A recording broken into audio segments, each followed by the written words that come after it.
If you remember watching Larry Bird and Magic Johnson battle it out on NBC back in 1984, the entire NBA TV deal back then was worth less than what the WNBA just signed. Let that sink in. Here's the number: $2.2 billion. That's what Disney, Amazon, and NBC just agreed to pay the WNBA, starting in 2026. $200 million every single year for 11 straight years. And Caitlin Clark, the woman whose face is on every single one of those TV deals, earned a base salary of $76,535 in 2024. That's not a typo. Now, the new CBA will change that. Salaries are going up. But right now, today, under the deal that built this league into what it is, that's the number. But here's what nobody is telling you. Herb Simon, the 91-year-old billionaire who owns the Indiana Fever, is collecting checks from that TV deal 3 separate times. Caitlin generates the ratings. Herb collects the money 3 times over. This is the loophole built into the WNBA's ownership structure. And today, we're breaking it down. Now, before we get into the mechanics of exactly how this works, let's talk about what that $2.2 billion actually means in the real world. Because this isn't just a raise for the WNBA, this is a transformation. The old TV deal, $60 million a year. The new one kicks in next season, and it's $200 million a year. That's a 500% increase. WNBA Commissioner Kathy Engelbert said she wanted to double the league's TV money when she took over. Instead, they got a 500% increase. She called it, and I'm quoting, "a monumental chapter in WNBA history." Monumental. That's one word for it. So why are players still earning a fraction of what their male counterparts make? The answer is sitting in an office in Indianapolis. And his name is Herb Simon. Most people know Herb Simon as the Pacers guy. He and his late brother Melvin bought the Indiana Pacers in 1983, the same year Magic and Bird were taking over the NBA. Over 40 years of ownership in Indianapolis. He also owns the Indiana Fever, an expansion team that joined the WNBA for the 2000 season, 4 years after the league launched in 1996. And those two teams operate together under one corporate umbrella, Pacers Sports and Entertainment, PS&E, the parent company that controls both franchises. So when you write a check to the Fever, it cashes at PS&E.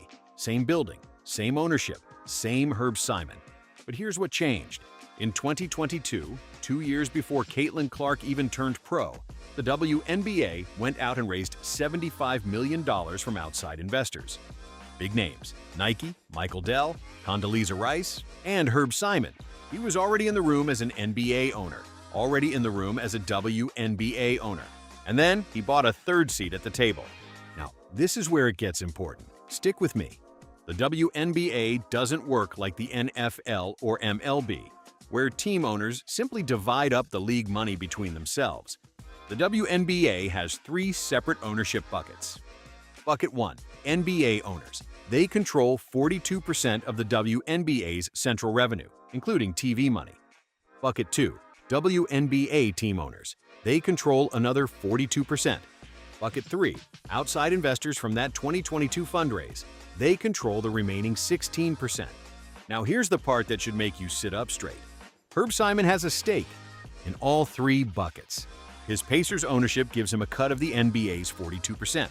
His Fever ownership, through Pacers Sports and Entertainment, gives him a cut of the WNBA's 42%.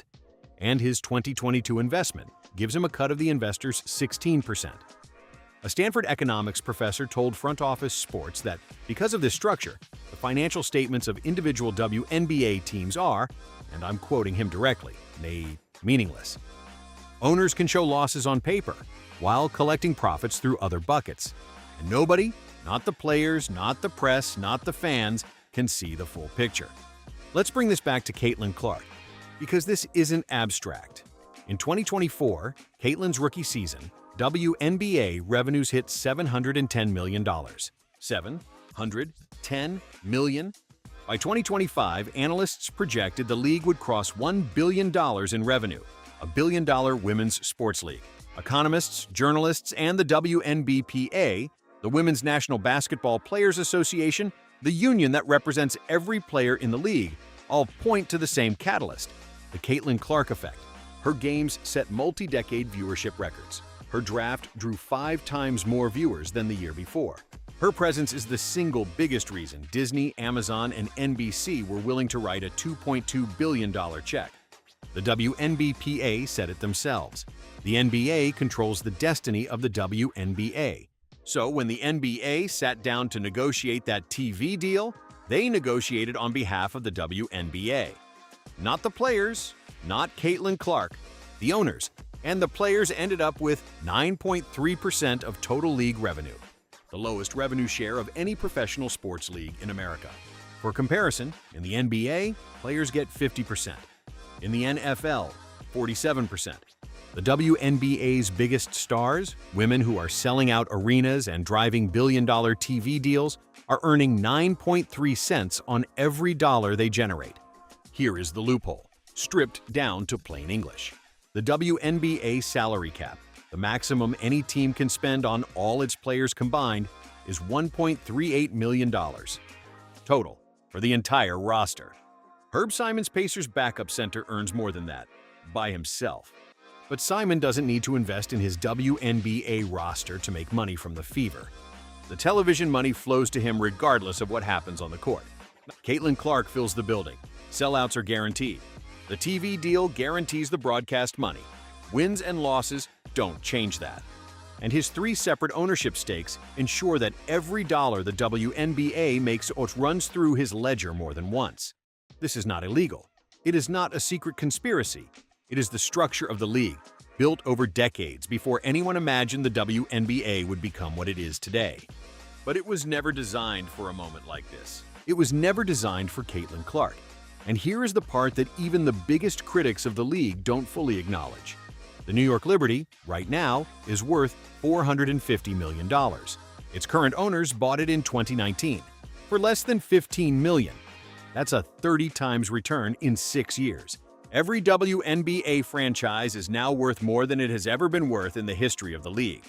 The entire league is collectively valued at over $3 billion. The owners are not struggling. They are not propping up a failing enterprise out of the goodness of their hearts.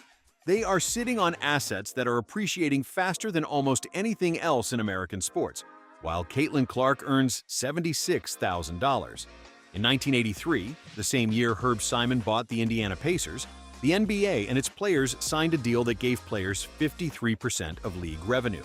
Think about that. The NBA was losing money that year. 7 of 23 teams were profitable. And even then, even when the league was bleeding cash, the owners gave the players more than half. Now, here's the comparison that should stop you cold. 40 years later, the WNBA is generating $1 billion in revenue. $1 billion. And the players get 9 cents on the dollar. There's one more piece of this story that your average fan doesn't know. Herb Simon was inducted into the Naismith Memorial Basketball Hall of Fame in 2023. And the person who presented him at the ceremony? Tamika Catchings, the Indiana Fever legend, the woman who won the Fever's only championship in 2012, one of the greatest players in WNBA history.